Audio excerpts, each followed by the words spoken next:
are today with Payal Parekh. Am I pronouncing your name right? It's Pyle. Pyle. Payal. Thank you. I should have known that by It's now. okay. You know how it is. I haven't seen you in a while though, so maybe you can just catch me up. I think I was thinking about how we met, and we met when you worked at a gallery, right? In Yeah. Chelsea. Yeah. When did I mean, I feel like Nicolette, we've known each other for, 1,000 years. But Well, I can't also remember. I think the last time we ran into each other was at Soho House, actually. yeah, it's true. That was about 2 or 3 summers ago. Right. And it was sort of like we were feeling a little bit better in the pandemic. So we were outside, but it was sort of, it was like we were all kind of out for the first time, it felt Yeah, like, right? yeah. And it was so strange to kind of look around and see who had survived and who hadn't. No, I know. I know. It was so nice to be out that day and also to see you. So that was really just Well, so nice. catch me up on what's been going on since those gallery days. I know you're working as a consultant. Are you still based in New York or you're somewhere else now? Yes, yes, I am like forever in New York. I am forever in New York. I am one of those people that's going to die in New York. I don't know. I mean, whatever. It's funny that you said that because even though we both live in New York, we don't see each other very often. And Oh, the other day, I was thinking the exact same thing to myself. Like, is it a sentence that when you move here, you never move away? I mean, some people escape. Some a people lot of escape. I agree. I feel like the pandemic brought a wave of people that were like, I'm out, but I'm still here, and I feel like New York is the greatest sort of love affair of my life. So um but yes, what have I been up to? So I've been so in the gallery days. So I think we were going to sort of talk about maybe how I even began in the art world. When you and I were sort of like talking about our time together today.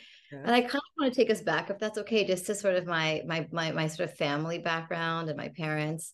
And I feel like I kind of stepped into the art world because as a young person, I was around a lot of art. And actually, this piece behind me is a painting my mother had made. And so I just kind of want to start with saying that I kind of grew up around, an artist. I grew up around parents that collected antiques. My parents were from India. And so I just sort of felt that I lived around a lot of sort of beautiful objects. And so there was always a sense of value around making, around process, and around, the artwork itself, which I also think is kind of interesting being a South Asian woman, that sometimes, there can be a tendency where you hear that parents, want you to become a doctor or want you to become, I don't know, a lawyer or something. And my family was always really embracing of my creative sides and really encourage that. And so I was able, because of that, I think, to sort of, pursue art history, do the undergrad, grad, and then ultimately start working in the industry here in New York. So, Yes, and I read in your bio that this blessed rest, this new part of your journey started during the pandemic. And I really like that term because the idea of ease and grace. Can you tell me how you came up with that blessed rest concept? yeah, oh my gosh, I love to talk about it. It's like the newest part of my life.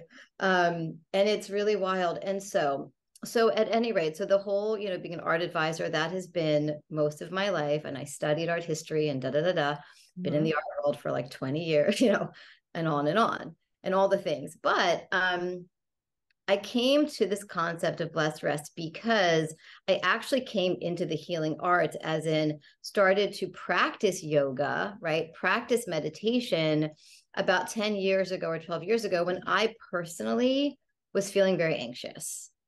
And so it became this journey, right? Of how do I help myself? Like, how do I sort of combat this panic? How do I manage? And I think we can all relate to that now, and maybe before. Pandemic has brought us all kind of in these, suffering a little bit in these ways. So I started practicing yoga, and then at some point started teaching it. And then as I started teaching it more and more, of course, there are different styles, right? There's all sorts of things you can do. And I gravitated to a style called restorative yoga. And I'm not sure, Nicolette, if you've heard of that or you've tried it. But you're welcome to come to class on Tuesdays when I teach it. But essentially, it's a giant nap. And when Yeah. I say that, I sort of say that in a sweet way, but I also say that because the body actually gets to rest. And so you take pillows off your couch, you take your blanket, and we come into these positions and we lay down and we rest, right? And so that concept is then also quite correlated to our bodies and this ability to have the organs rest, the digestive system, right? The circulatory system, the heart rate slows down. The body kind of comes back to homeostasis or a sense of balance and ease. And so I started to teach more of this style of yoga, right? And this is prior to pandemic. I used to teach at Exhale, which is a spa here in the city. And I did a lot of, private clientele and all the things. But during the pandemic, of course, none of us were seeing one another. And I started with the Zoom, right? What is Zoom? How do we use Zoom? We all started using Zoom. So I offered community classes, I think like twice or thrice a week, this restorative work, right? Hey, come to class, lay down and see if this may help you navigate this really uneasy time, this really scary time. Now, in order to do that, I sent emails out, right, to whatever kind of list I had. And I would write little things, to encourage the students to feel better in the day and to have them come on over to class. So what ended up happening was over like the 2-year period, I had compiled all of this language, all of this text around supporting the students. And I would get feedback like, Payal, gosh, I just really can't make it today, but could you please keep writing those nice things? And I was like, okay, sure. I didn't think too much of it. I said, okay, sure. And so in the end, I thought, you know what, I should gather all of this material and offer it back, right? And initially I thought, well, yoga teachers make journals and they do da-da-da. And I thought, well, I honestly, I don't know about the journal. So I had a conversation with my god sister. I mean, God bless her. Her name is Sydney Clifton. She's amazing. And her mother, who's passed away, is Lucille Clifton, who's the poet and just incredible, incredible American poet, and my godmommy. Anyway, I had this intuition to talk to Sydney about it. And she said, Payal, why don't you make a card deck? Right? Oh, can you hear me? Yes, I can hear you. So I was like, she's like, why don't you make cards? And I thought, wow, like that's such a great idea. I use tarot myself. My mother used tarot, my godmommy, like that made so much sense. Why don't I make a card deck? Mm-hmm. And so that's what I did. So the Blessed Rest is now, I actually have it right here if you want to see, is kind of affirmation, is a deck of cards, right? Mm-hmm. That I designed like kind of by mistake. I mean, I don't know what else it's not like I meant to, but to kind of have so that people can have these cards and flip them over, and read them and feel this support. And in addition to that, and funny enough, again, like I'm not an artist or anything, but I was doodling. And so these are kind of my drawings. Oh, wow. Yeah. And at any rate, so not only is it this kind of compilation of text and affirmation and aphorism, but also there's breath cards. So you can pause and you can breathe. There's a little bit of action cards, like it tells you to doodle. Great, start to draw. It tells you to journal. Awesome, journal your feelings, hydrate, whatever. So Blessed Rest, again, is this idea that we can all choose to take a pause, right?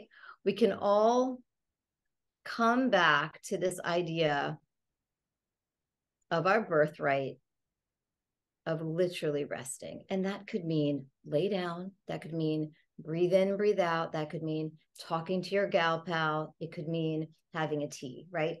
It's just this idea that it's a blessing. It is our blessing. It's our birthright to remember that we can always come back, right, to a state of ease. Absolutely. I did have a yoga instructor who, during the pandemic, introduced me to that restorative yoga. And from time to time, I do enjoy it when I'm not working out in the workout mode. Yeah.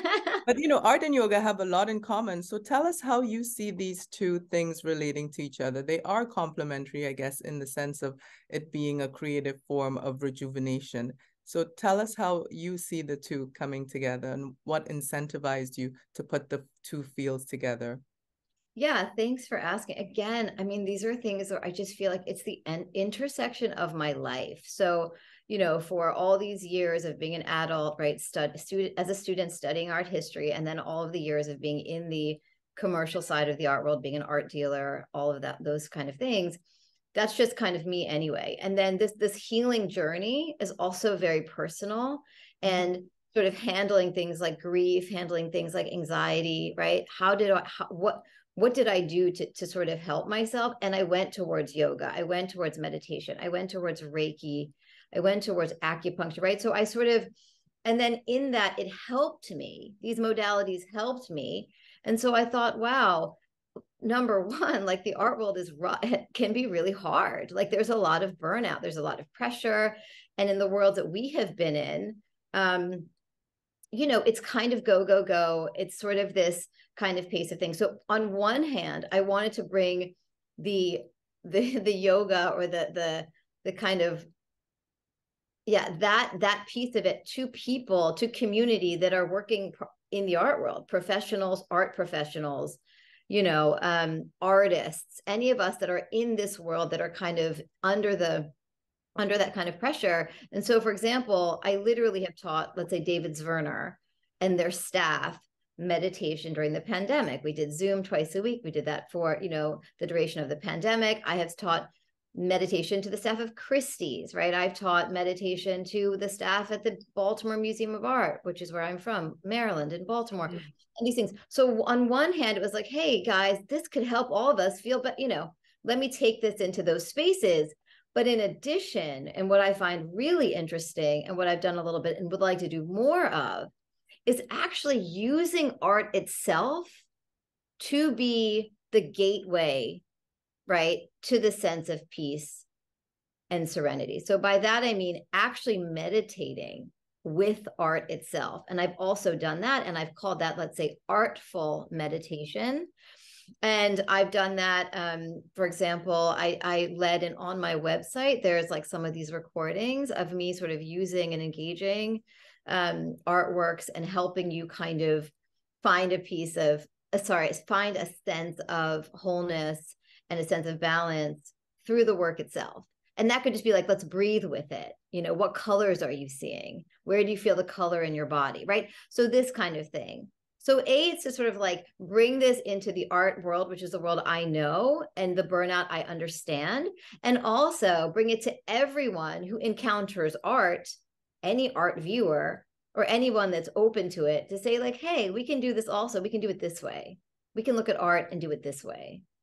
Absolutely. And this brings me to the next question. The term wellness is used a lot these days. What's your understanding? How do you define that term? Because I'm not sure if everybody uses it in the same way. Yeah, it's such a good, that I really found that to be such an interesting question that you want to unpack together. And, honestly, like this is just my experience. And so I can only tell you what I believe around wellness. And I really feel wellness is literally how vital are you feeling? Okay. How alive are you feeling? Are you feeling good? Like, are you not feeling so good? What's going on? And then the idea around wellness is essentially, what can you do to make yourself feel well? What choices can you make? What can you learn to say, hey, like, I'm kind of tired. Why is that? Oh, right. Maybe I should put the phone down an hour or two before I rest and try to kind of, maybe close my eyes and just take a moment to disconnect from social or whatever. Right. Hey, I'm feeling a little, maybe I should just take 5 minutes to meditate. Well, what is meditating? I don't know. Okay, let me think. Okay, I could breathe in. I could breathe out. So this idea of wellness is essentially choosing, I think, having an awareness around how you're doing. Like, how are you doing? Right. And if you're not feeling super balanced, there are all of these choices we can make to then feel well again. So I think wellness is a very it's again, all it's in our power, I'm hoping, in any ways, to help people understand that they can draw in tools to increase a sense of wellness and well-being. And I also feel what's interesting is if I take care of myself, Nicolette, I'm also taking care of you. Like I'm in a good place and I'm not coming to you being like, man, Nicolette. And fine, there are times where I might be in a really funky space and call you and say like, hey, Nicolette, and you might be like, hey, what's going on? Fine. Yeah. But my point, I think also is what's so beautiful is the more we sort of take care of ourselves and our well-being, then we are literally taking care of our community. Yes, yes. And I mean, this idea too brings us to the whole idea that people keep discussing these days about mindfulness, you know, like you said, just putting down the phone, coming back to the present moment and focusing on what's important right now. Yeah, I really like that idea. But tell us again, you know, because we moved away from the art to talk about this, but how does your consultancy practice work now? Like, how has it configured itself post-pandemic? Because like you said, I mean, I have also experienced exactly what you said in terms of the burnout. And I've spoken to quite a number of people in the exact same position. So I've pivoted for the last few months and done some other things related to art, but not necessarily art sales or art consulting. So how has it worked out for you? So Nicolette, I'll have to say one of the most fascinating, and I think one of the biggest things I've ever done in my life was to be an advisor on the birth of hip hop sale at Christie's. So simultaneously during pandemic, where yes, a lot was slowing down. And I think, I mean, overall, my art consultancy practice is sort of the same as in if there are, it's again twofold. If there are collectors that are looking to purchase or looking to sell, I can have that conversation. If there are artists that are looking for consultation, they don't know how to edit their work down. They don't know, it could be like a younger artist. It could be an artist that's just never thought about a commercial outlet for their material. I love to consult artists a lot. Like even this week I did a couple studio visits. Like that's something also, and I'm sure maybe Nicolette, you do things like that too. Mm-hmm. And then sometimes you just kind of feel like you can help that either the collector or you can help that artist. And then you start to make those connections. And simultaneously something like this, but in a very large scale happened where I was part of a team that put together the sale literally of the founders of the culture of hip hop, literally. And we did that just the end of last year. And so that again was a bunch of conversations, connections I had within Christie's. And then of course, you know, the founder and first lady of hip hop that I knew, and then just kind of bridging those things together. So when you ask me like more about in general, I feel right that I'm really a connector of things. So I will be able to, I don't know, bring people together in such a way that then something bigger maybe can happen for everyone involved. And it always starts out as a conversation. So it's not like, honestly, I get a lot of hits on my website. Oh, like I found you on the, no, it's like, hi, I so-and-so. It's for me, it's always this beautiful and organic network of my relationships. And I take those really seriously. So at the end of the day, it's really for me, whether it's like a teaching yoga class or helping you show your paintings or sell something, it's really for me about connecting with the person. Yes. And it being this human experience of how can I help you help you? Well, this is a yeah, you know, this is basically our function in art and in the world. Yeah. And I have to say, I really appreciate, and I want to plug for a minute you and your this new not the podcast, but the broadcasting that you're doing around the myths around, you know, art world. I think you put something out yesterday on YouTube, and I listened to it. Yes. What is the name of that you've started? I called it Art Confessions, and I think I'm figuring out how to structure it, but I'm glad you liked it. I just loved it. I just loved it. I just loved it. And I was trying to figure out like, and I'm not very big on social media. I'm not good at all these things, but I'm like, this is on YouTube. How do I get it on Instagram and like post it to my community? I'm like, Payal, you can't take you. Anyway, That's exactly why I started it on YouTube, actually, because I wanted it to be, like I said, exclusive to YouTube. Yeah, Let's exactly. see. So, and somehow, we'll have to figure out how I can just post about you, because I want people, because I really, I thought it was super cool, and I really believe. So what you were basically saying in that was that we're many things, you know what I mean? And sometimes the pressure of being, sometimes it's like that imposter syndrome. And you're like, how is it possible that I've been in the art world for this long and I'm still not sure to like walk in a room and be like, I'm an art advisor. Well, am I? Am I not? And it's true. And you get so nervous. And I'm like, I'll stop. Like, you've done a lot of interesting things, and you are someone who does multiple things, Yeah, and just own it, and just own it. And yeah, so, yeah. yeah, I just I appreciate. mean, I think it's harmed all of us and harmed society when we have been forced into these boxes and felt obliged to carry around these titles and these business cards and, fit in that box. And we're so much more than that at any given time in our life. And people I know have actively hidden certain aspects of their life because they didn't feel that it fit in with the corporate description of themselves. And I mean, it is what it is, but yes, let's break those barriers. Let's break those boxes. Yeah, let's like let people feel freer, Yeah. be And so, all you can be. Come on, let's go. Like, do all the things, juggle if you can too. I know we're all literally juggling, but ride a unicycle. I don't know, whatever, yes, yes, yes. So I what are don't. your plans for the future? Because we're going to wrap up in the next 5 minutes just because I know my recording time is limited here on this medium. So tell us what you're planning to work on in this year and the near future. Yeah, yeah, of course. Thanks for asking. I love these future questions are very, I was like, where do I see myself in 10 years? I don't know. No, but in the immediate, the Blessed Rest project is really special and near and dear to my heart. And what I'm trying to do is essentially have Blessed Rest experiences where, whether it's in museums, schools, where I can really share this material and then do kind of a yoga class or meditation class, have people pick the cards, contemplate, right? So create these experiences now with the deck to help with wellness and to help with, just general sense of ease and balance. So that's the big one. I mean, I've sold, luckily, I'm doing everything on my own. Like, I created these cards on my own. I designed them on my own. I mean, it's just kind of wild. And I also started selling them on my own. It's not like I have in too many partnerships. And so I'm hoping, what I would ideally love to do is have this work available at museum stores, for example. And I'm in various conversations right now. And I actually,